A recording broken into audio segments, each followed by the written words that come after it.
Aktyor Taleh Yüzbəyovun bloger həyat yoldaşı Xatirə Yüzbəyova qatıldığı tədbirdə övladlarından danışıb.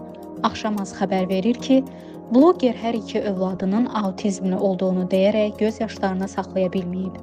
Autizmli uşaqlar çox sevgi dolu uşaqlardır, amma onların fərqlilikləri olur. Bütün məsələnin kökündə sevgi dayanır. Nə qədər sevgi və diqqət göstərsəz, anlayışla yanaşsaz, aqressivlik görməyəcəksiniz. Uzun müddət ictimai nəqliyyatdan istifadə etmişik. Valideynlər soruşurdu ki, onları avtobusa necə mindirirsən? Sonra taksidən istifadə etməyə başladıq. Oğlum sürücünün arxasında otururdu.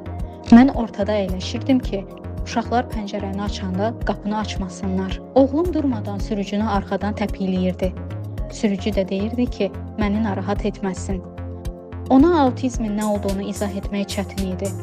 Getdiyimiz yol boyu uşağımın ayaqlarını qucağımda tuturdum. Autizmli uşaq yetişdirmək çox çətindir. Bunu ifadə etmək mümkün deyil. Bunu yalnız yaşayan bilər. Uşaqlarımın üstünə çox əsəbləşib qışqırmışam.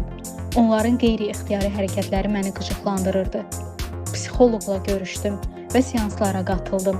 Mənə izah etdi ki, övladlarınızın etdiyi hərəkətlər onların özündən asılı deyil. Bunu bilərəkdən etmirlər.